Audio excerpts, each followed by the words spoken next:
Good afternoon everyone.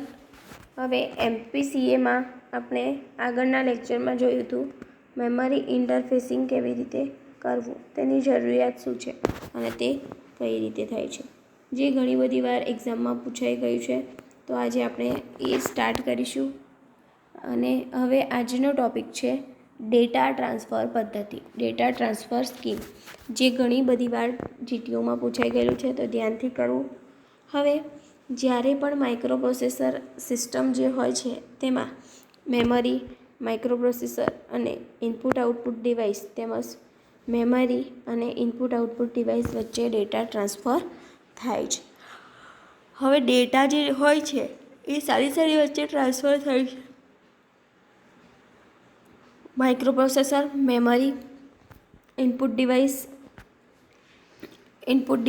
Memory, input output device વચ્ચે data transfer થાય છે, એટલે કે એકબીજાનામાં બદલાય છે. હવે ડેટા ટ્રાન્સફર આપણે 3 પદ્ધતિઓથી કરી શકીએ છીએ. કઈ પદ્ધતિ છે? પોલિંગ, ઇન્ટરપ્ટ ડ્રીવન અને ડીએમએ કંટ્રોલ. એટલે કે આ 3 પદ્ધતિથી આપણે ડેટા ટ્રાન્સફર કરી શકીએ. તો તમને એક્ઝામમાં પૂછાશે ડેટા ટ્રાન્સફર પદ્ધતિના પ્રકાર જણાવો, કઈ પદ્ધતિ છે? તો polling, interrupt driven, DMA control. હવે ફર્સ્ટ જોઈશું આપણે પોલિંગ. હવે પોલિંગમાં શું થશે કે જો આ પદ્ધતિ હોય છે એ માઇક્રોપ્રોસેસર વારાફરતી દરેક ડિવાઇસને શ્રેણીમાં મૂકે છે. એટલે કે માઇક્રોપ્રોસેસર જે હોય છે એ બધા જ ડિવાઇસને સિરીઝમાં મૂકે છે. તે ડેટા ટ્રાન્સફર કરવા માટે તૈયાર છે. એટલે કે જે ડિવાઇસ છે એ ડેટા ટ્રાન્સફર કરવા માટે તૈયાર છે. જો ડિવાઇસ ડેટા ટ્રાન્સફર માટે તૈયાર ન હોય, એટલે કે કોઈપણ ડિવાઇસ ડેટા ટ્રાન્સફર માટે તૈયાર ન હોય, તો આપણે શું કરીશું? તો કે માઇક્રોપ્રોસેસર પછીના ડિવાઇસને પૂછે છે. એટલે કે એના પછીનું ડિવાઇસ હોય છે તેને પૂછે છે. જો ડિવાઇસ ડેટા ટ્રાન્સફર કરવા તૈયાર હોય તો પહેલાં માઇક્રોપ્રોસેસર તે ડિવાઇસ સાથે ડેટા ટ્રાન્સફર પૂર્ણ કરશે અને ત્યારબાદ પછીના નિવાસ્ય પર જશે. એટલે કે જ્યાં પછી એનું સ્ટેશન હશે નિવાસ્ય, ત્યાં જશે. હવે આમ માઇક્રોપ્રોસેસર છેલ્લા ડિવાઇસ સુધી જશે. એટલે કે જે પણ છેલ્લું ડિવાઇસ હોય ત્યાં સુધી માઇક્રોપ્રોસેસર જશે અને ત્યારબાદ આ જ પ્રક્રિયા પ્રથમ ડિવાઇસની ફરીથી શરૂ કરવામાં આવે છે. એટલે આ જ ડિવાઇસની પ્રક્રિયા કરવામાં આવે છે. હવે અહીંયા કેટલા પ્રકાર છે? માઇક્રોપ્રોસેસરના 4 ડિવાઇસ છે. Input output device, input output device, input output device, input output device, એમ 4 ડિવાઇસનો ઉપયોગ કરવામાં આવે છે. ઇનપુટ આઉટપુટ ડિવાઇસનો ઉપયોગ કરવામાં આવે છે. જે કેટલા 4 ઇનપુટ આઉટપુટ ડિવાઇસનો ઉપયોગ કરવામાં આવે છે અને તેને માઇક્રોપ્રોસેસર સાથે જોડવામાં આવે છે. હવે પોલિંગનો મુખ્ય પ્રશ્ન એ છે કે પ્રોસેસર ટાઈમનો બગાડ છે. એટલે કે પ્રોસેસર કોઈ ટાઈમે સરખું કામ ન કરી શકે તો એ ટાઈમનો બગાડ થશે અથવા તો વેસ્ટ જશે. માટે મોટાભાગના સમયમાં માઇક્રોપ્રોસેસર ડિવાઇસને પોલિંગ કરવામાં આવે છે. એટલે કે એને શું કરવામાં આવે છે? પોલિંગમાં વ્યસ્ત કરવામાં આવે છે. એટલે કે એ કામમાં તે વ્યસ્ત થઈ જશે. જ્યારે ખરેખર ડેટા ટ્રાન્સફર બહુ ઓછા સમય માટે થાય છે અને કે જ્યારે જે ટાઈમ હશે ત્યારે ડેટા ટ્રાન્સફર બહુ જ નાના સમય માટે પસાર થશે. જો સિસ્ટમમાં માત્ર થોડાક જ ડિવાઇસ હોય તો જ આ પદ્ધતિનો ઉપયોગ કરવામાં આવે છે. જો સિસ્ટમમાં બહુ ઓછા ડિવાઇસ હોય કનેક્ટ, તો જ આપણે પોલિંગ પદ્ધતિનો ઉપયોગ કરવામાં આવે છે. નેક્સ્ટ છે ઇન્ટરપ્ટ ડ્રીવન. હવે ઇન્ટરપ્ટ ડ્રીવન તે પણ ડેટા ટ્રાન્સફર સ્કીમ જ છે. તો એમાં શું કરવામાં આવે છે? પોલિંગ પદ્ધતિના આવતા પ્રશ્નને દૂર કરવા માટે ઇન્ટરપ્ટ પદ્ધતિ વપરાય છે.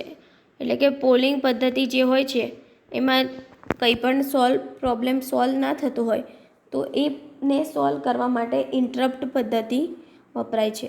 આ પદ્ધતિમાં પ્રોસેસરને ટાઈમ પોલિંગમાં બગડતો નથી. એટલે કે આ જે પદ્ધતિ હોય છે એ ટાઈમ પ્રોસેસિંગ પોલિંગમાં ટાઈમ ઓછો લે છે.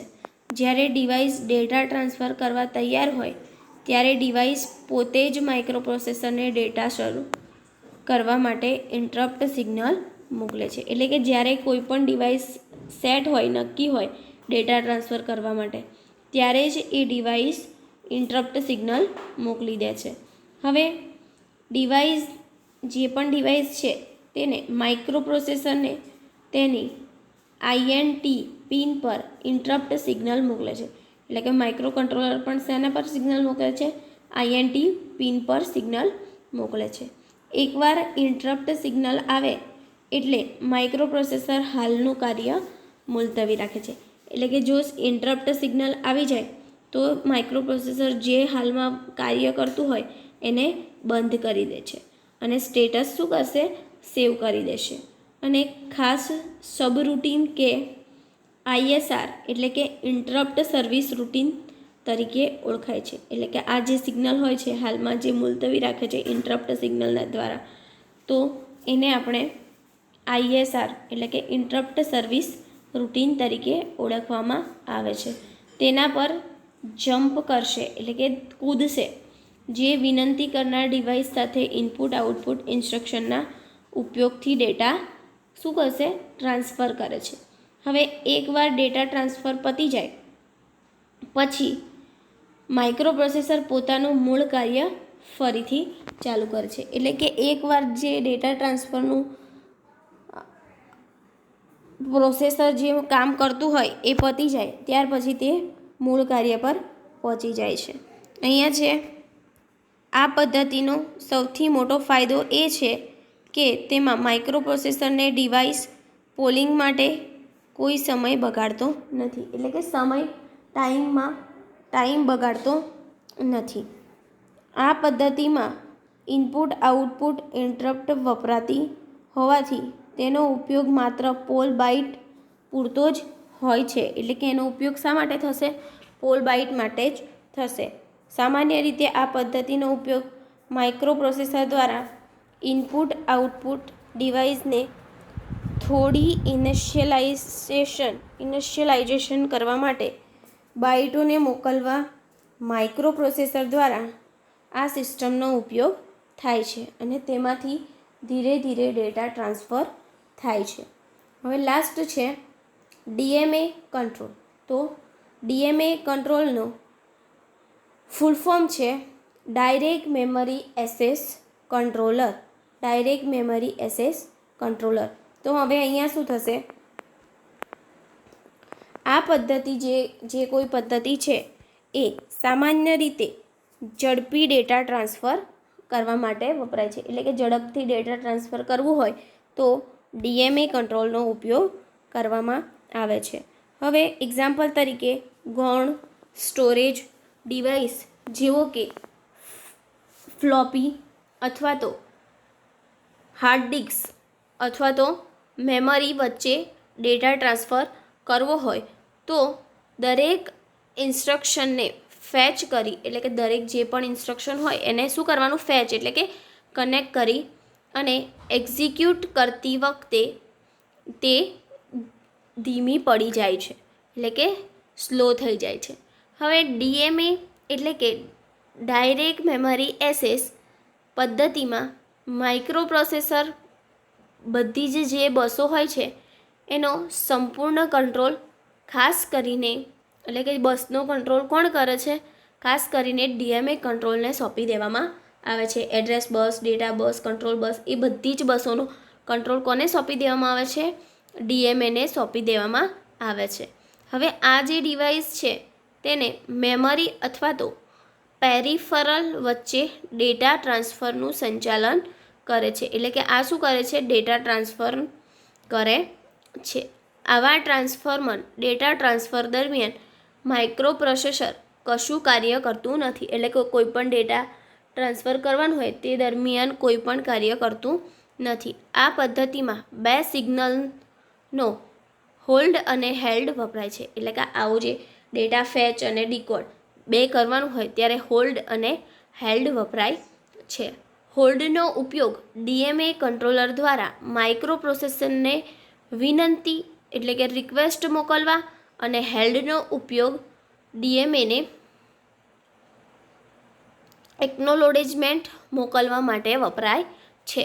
એટલે કે હોલ્ડનો ઉપયોગ વિનંતી એટલે કે રિક્વેસ્ટ મોકલવા માટે થાય છે અને હેલ્ડનો ઉપયોગ એકનોલોજમેન્ટ મોકલવા માટે થાય છે.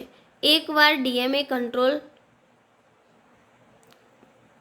મેળવ્યો પછી તરત જ તેની ઝડપથી ડેટા ટ્રાન્સફર થઈ જાય છે. એટલે કે ડીએમએ જે કંટ્રોલર છે એ વધારે ઝડપી છે. Thank you.